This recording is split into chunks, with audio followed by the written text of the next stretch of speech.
ہماری خوب آشائیں پوری ہو گئی، اور دل میں جو چاہا تھا وہ تو ملا، وہ تو پورا ہوا، لیکن اس کے بعد اور بھی بہت شادمانی، اور بھی ہمیں بہت مزہ آیا۔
چوتھا پارٹ پیر فرماتے ہیں، اے جی ہیتے ہری سن ہرک باندھو، معافی اگر میرا پرونانسیشن درست نہ ہو، اے جی ہیتے ہری سن ہرک باندھو، اوی چل رنگ صاحب سی گھیریا، اوی چینت باندھی نرکائم ساتھے، ست بھندرا موتی بھرایا۔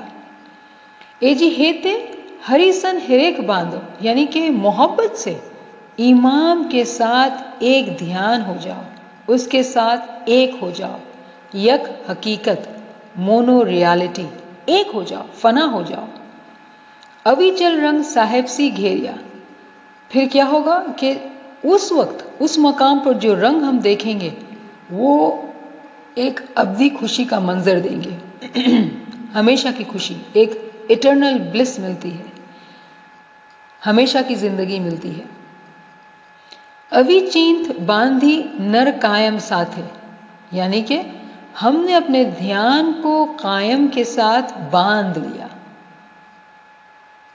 تو یہاں پہ غور کرنا ہوگا کہ ہم نے اپنا دھیان کو باندھ لیا، ہمیں ابدی خوشی مل گئی، تو یہاں کیا بات ہو رہی ہے قائم کے ساتھ؟ تو قائم جو ہے ہم نے بات کی کہ جو ہمیشہ سے ہے، ہمیشہ سے ہے، کیا مطلب ہے؟ وہ ہمیشہ سے زندہ تھا، ہمیشہ زندہ رہے گا، ہمیشہ موجود تھا ازل سے اب تک، ٹھیک ہے نا؟ تو وہ مومن جو امام کے ساتھ ایک ہو جاتا ہے تو وہ امام کے اس اسم اعظم کو جو قرآن میں آیت الکرسی میں ہے الحی القیوم کو پہچان لیتا ہے۔ الحی کے معنی ہم نے کیے تھے جو دعا میں ہے، حینا ربنا، یا ہم جو جماعت خانے میں داخل ہوتے ہوئے کہتے ہیں ہے زندہ، کہ ہمیشہ کی زندگی، وہ جو ہمیشہ سے زندہ ہے اور جو ہمیشہ کی زندگی دے سکتا ہے۔ اور پھر ہم کہتے ہیں جواب قائم پایا، بے شک ہم نے اسے قائم پایا، ہمیشہ سے پایا۔ تو یہ وہی بات ہے جو ہماری قرآن میں آیت الکرسی میں بات کی گئی ہے 2:255 میں، الحی القیوم، یعنی کہ وہ جو زندہ ہے، جو زندہ کر سکتا ہے، جو ہمیشہ سے ہے، ہمیشہ قائم رہے گا۔ تو یہاں پیر فرماتے ہیں کہ جب ہم نے اپنے دھیان کو اس کے ساتھ ایک کر لیا تو ہم اس کے ساتھ ایک ہو گئے۔ پھر کیا ہوا؟ کیا ملا ہمیں ایسا کرنے سے؟ ست بھندرا موتی بھرایا، خزانہ حقیقت جو کہ موتیوں سے بھرپور ہے ہمیں مل گیا۔ سبحان اللہ۔ تو یہاں پہ جس خزانے کی بات ہو رہی ہے وہ خزانہ جو ہے علمی خزانہ ہے، کیونکہ موتی کی مثال جو ہے وہ امام نے اپنے فرمان میں دی ہے کہ جب امام نے فرمایا کہ ہم جب فرمان کے لیے منہ کھولتے ہیں تب موتیوں کے ڈھیر لگاتے ہیں، جو پرکھ کرنے والے مومن ہوتے ہیں وہ ان موتیوں کو چن لیتے ہیں، یعنی کہ جو علم امام اپنی زبان مبارک سے بیان کر رہے ہیں ان معرفت کے موتی کو ایک سمجھدار مومن جو ہے وہ حاصل کر لیتا ہے، پا لیتا ہے، سمجھ لیتا ہے۔ تو یہاں پہ پیر وہی بات کر رہے ہیں کہ جب قائم کے ساتھ ہم فنا ہو گئے، جب اس کی شناخت ہو گئی، امام کے دیدار ہو گئے، تو وہ حقیقت کا جو خزانہ ہے موتیوں کی صورت میں ہمیں عطا ہو گیا۔ تو ایک مومن صالح جب سفر کرتے کرتے عارف بنتا ہے عارف کا جو لفظ ہے وہ معرفت سے نکلا ہے، وہ شخص جس کو معرفت مل جاتی ہے، جس کو علم مل جاتا ہے، اسے عارف کہتے ہیں۔ تو جب وہ عارف بنتا ہے تو اس کو یہ خزانہ حقیقت امام کی طرف سے مومنین کو عطا کیا جاتا ہے۔ اس کی بہت خوبصورت مثال ہماری تاریخ میں ہمارے پیروں کی ہے کہ جب انہوں نے اتنی روحانی ترقی کی تو ان کو فزیکلی امام کے ساتھ ہونے کی ضرورت پیش نہیں آتی تھی، امام سے وہ کوسوں دور ہوتے تھے اور وہ کتابوں کی کتابیں، گنان کے گنان، قصیدے کے قصیدے لکھ لیتے تھے۔ تو امام کی ان کو غائبانہ تائید اور جو ہے وہ رہنمائی ملتی رہتی تھی۔ تو اسی خزانہ حقیقت کی پیر یہاں بات کر رہے ہیں۔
پھر 5واں پارٹ پیر فرماتے ہیں، اے جی امیں صاحب ساتھے سہل کیدھا، سفر کیا، ہم نے امام کے ساتھ پھر سفر کیا۔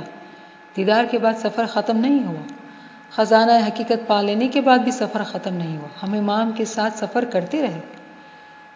ریت سیدھج پامیا، خوشحالی اور کامیابی پائی، اس سفر میں ہم نے بہت زیادہ خوشحالی اور کامیابی پائی۔ ایک من گنان جے سانبھڑے آجیو تینا اگھریا، پھر فرماتے ہیں کہ جو بھی اس گنان کو دھیان سے یعنی کہ غور سے پڑھے گا، سمجھے گا، وہ حقیقت کو پا لے گا۔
اے جیو جیارے جگت پامے، جیو جیارے جگت پامے یعنی کہ روح جب حقیقت کو پا لے، راہ حقیقت پر وہ آگے چل پڑے، پران پوپے رم ریا، تو زندگی ایسی کھل جاتی ہے جیسے پھول پھل نوروز کے دن بہار کے آنے سے کھل جاتے ہیں۔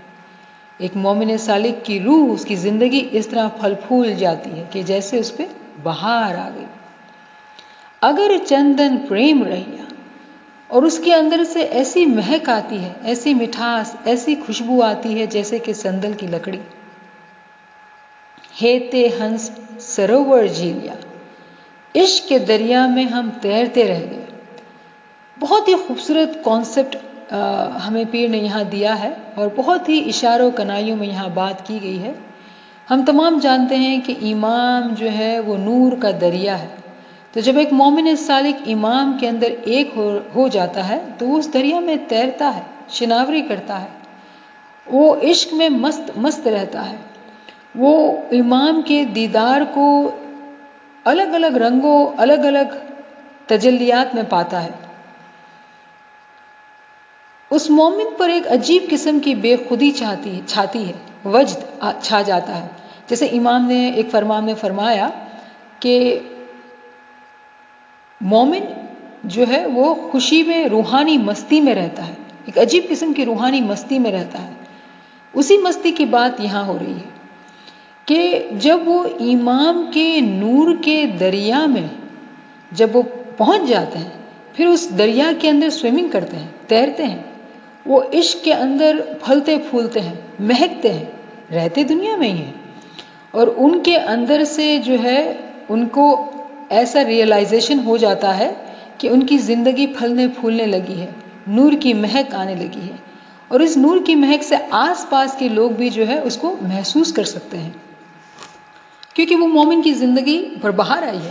جیسے ہم اگر کسی گارڈن میں ہم جا رہے ہوتے ہیں تو ہم دیکھتے ہیں کہ بھائی اسپرنگ کا ٹائم ہے تو پھل پھول کھل رہے ہیں. اسی طرح وہ مومن بھی جو ہے وہ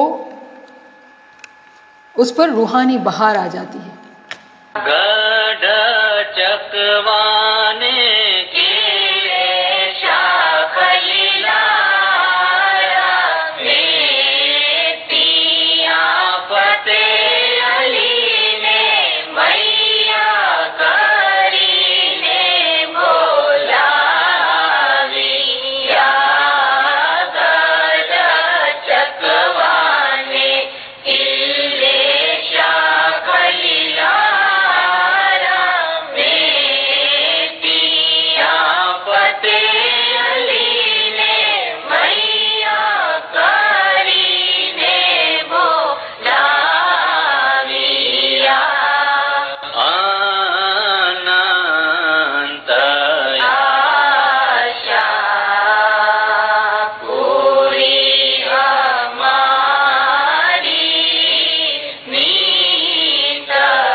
پھر 7ویں پارٹ میں پیر فرماتے ہیں، اے جی گد چکھاوینے کیلے شاہ خلیلہ رمے، تیاں فتح علی نے میاں کری نے بولاویا، اننت آشا پوری ہماری، نیت ہری نور اٹھا.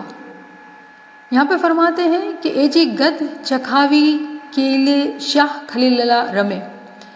اب یہاں پہ یہ فرما رہے ہیں پیر کے شاہ خلیل اللہ، اب امام کا اس جومے کی بات کر رہے ہیں جس جومے میں امام اس پیر فتح علی شاہ کے زمانے میں جو پیر تھے،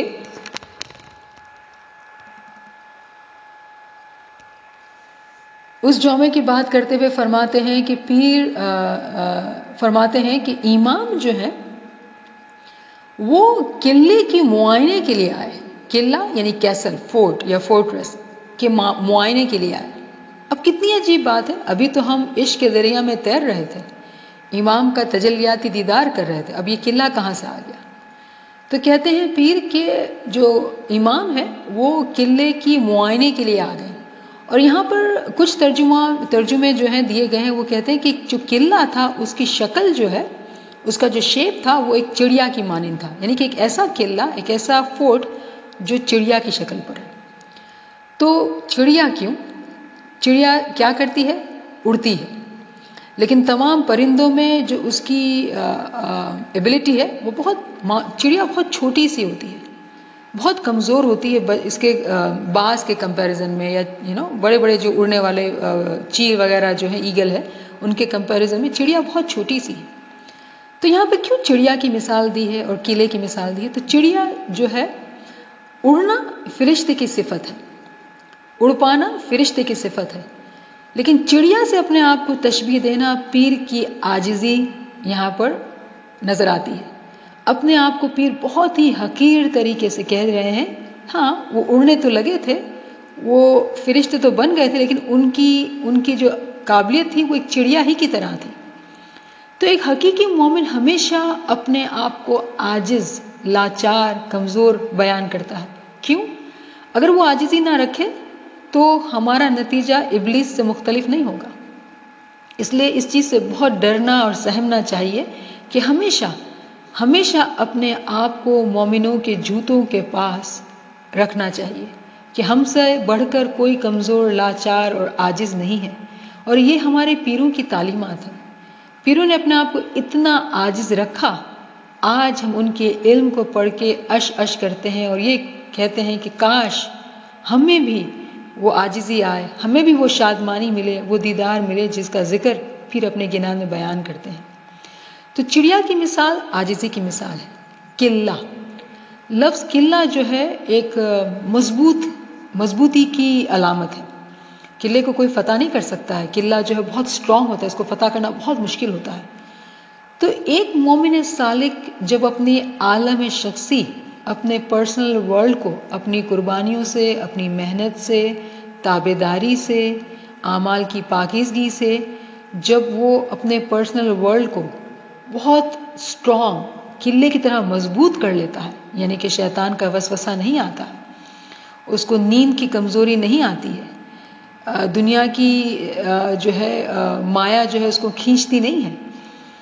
بہت ساری باتیں ہیں جو اس کے اندر سے جو ہے وہ اپنے آپ کو وہ دنیا کی مایا سے نکال کے اپنے آپ کو پاکیزگی کی طرف لے کر آتا ہے, اپنے آپ کو پورا امام کے فرمان برداری میں سبمٹ کر دیتا ہے. تو جو اس کا پرسنل ورلڈ کا قلعہ جو ہے وہ اتنا مضبوط ہو جاتا ہے کہ امام اس کے معائنے کے لیے آتے ہیں, معائنے کے لیے. تیاں فتح علی نے میاں کری نے بولاویا. ٹھیک ہے, پھر امام کہتے ہیں کہ پیر کہتے ہیں کہ امام نے رحم فرما کے فتح علی کو بھی وہاں بلایا. تو بھئی یہ قلعہ کہاں تھا؟ فتح علی کے اندر ہی تھا, کہیں باہر نہیں تھا.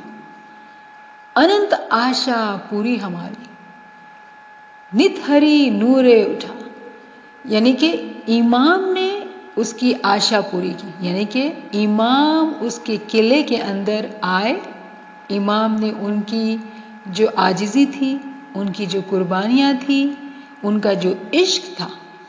ریممبر ہم نے درجات کی بات کی پہلے کے پارٹوں میں. پہلے امام کی تلاش میں نکلے, قربانی کی, پھر ہم نے موتیوں کو چنا, پھر ہم نے جو عشق کے دریا میں چھلانگ لگائی, اور اب ہم نے امام کو اپنے قلعے میں انوائٹ کیا. جب امام کو انوائٹ کیا, امام نے معائنہ کیا اور امام نے اس کو اپروو کیا کہ آپ ٹھیک ہیں, تو ہماری خواہش پوری ہو گئی اور ہم امام کے نور میں ہمیشہ کے لیے زندہ ہو گئے. امام نے اپنے نور کو, نور کی تجلیات کو ہم پر کھول دیا, ظاہر کر دیا. جی بھائی رے مومانو تامے بابے آرا دو بڑے شماشی تامے سمرو روحی. جی بھائی رے مومانو تامے بابے آرا دو بڑے شماشی تامے سمرو روحی. کاہے بنا گنا نہیں وسارے تینا پران نہیں تھاشے دکھی. کرم شاہدنا گنا نہیں وسارے تینا پران نہیں تھاشے دکھی. پھر آخری پارٹ میں پیر فرماتے ہیں, اے جی بھائی رے مومن تمہیں بھاوے آرادھو. اے جی بھائی رے مومن تمہیں بھاوے آرادھو, بھણે شمسی تمہیں سامڑو روکھی. صاحب نہ گڑ نہیں وسارے, تینا پران نہیں تھا سے دکھی. تو پیر فرماتے ہیں کہ اے مومن بھائی, تم امام کو عقیدت اور محبت سے چاہو. ایک ترجمے میں تو یہ بھی لکھا ہے کہ اپنی فیلنگز کو امام کے لیے لاؤ, یعنی کہ چاہت میں بہت سارے درجات ہیں. ایک جو ہے ظاہری چاہت ہے, یعنی کہ جسمانی دین, ہم جماعت خانے صبح شام جائیں, جماعت خانے کی کریا کریں, عبادت کریں, لیکن ہمارے اندر کی دنیا جو ہے وہ ہماری دنیا ہی میں مست ہے. اندر ہمارے خیالات, ہمارے جذبات جو امام کے ساتھ نہیں ہیں. اسی لیے علمی کلاسز میں گریہ زاری پہ زور دیا جاتا ہے کہ جب ہم اپنے گناہوں کی معافی، پہلے اپنے آپ کو پہچان کے اپنے گناہوں کو دیکھنا اور پھر اس کی جو ہے تڑپ کے ساتھ معافی مانگنا، گریہ زاری کرنا، ہمیں ایک طرح سے امام کے عشق کے لیے وہ تیار کرتی ہے.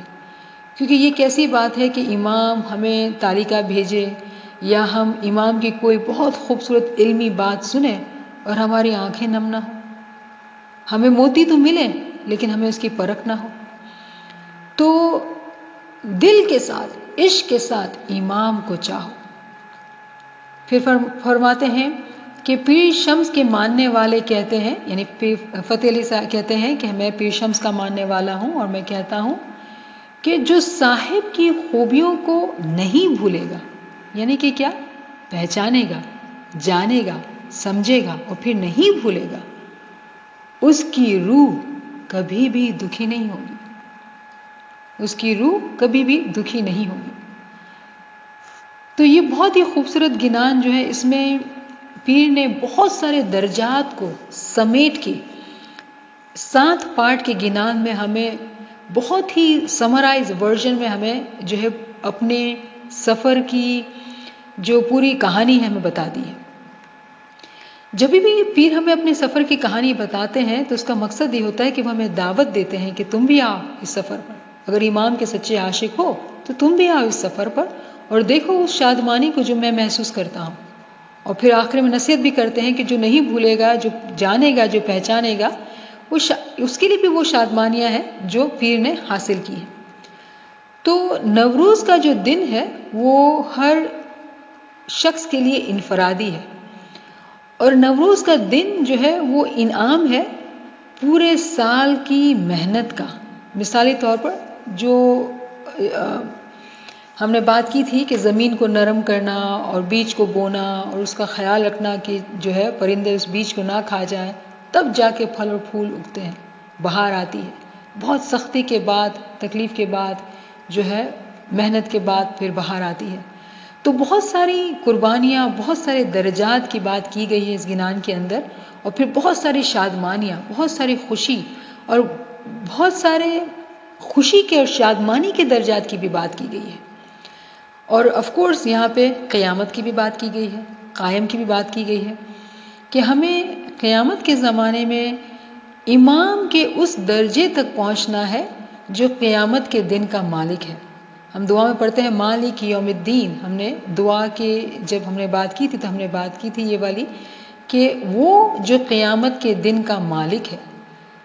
تو ہمیں جو ہے ان باتوں کو بہت کھول کر بہت زیادہ ڈیٹیل میں جا کے سمجھنے کی ضرورت ہے، اور ساتھ ہی ساتھ اپنی عبادات، اپنے ذکر، اپنے اعمال اور گریہ زاری کے ساتھ اپنے دل کی زمین کو تیار کرنا ہے کہ امام کے علم کے موتی جب ہمارے کانوں میں پڑیں تو ہمارے اندر جو ہے ایک انقلاب آئے، ایک تجسس آئے، ایک عشق آئے، ایک تڑپ آئے، ایک عاجزی آئے، تاکہ ہم اس سفر میں بہت تیزی سے آگے بڑھیں. تو انشاءاللہ تعالی ہم پھر اس بات کو جاری رکھیں گے. سوال اگر آپ کے پاس ہوں تو ضرور پیش کریں. جتنی کمی کوتاہی رہی ہے اس بیانی میں وہ ناچیز کی ہے، اور جو بھی بات اچھی ہے وہ امام ہی کی طرف سے ہے. تمام کو یا علی مدد، یا علی مدد.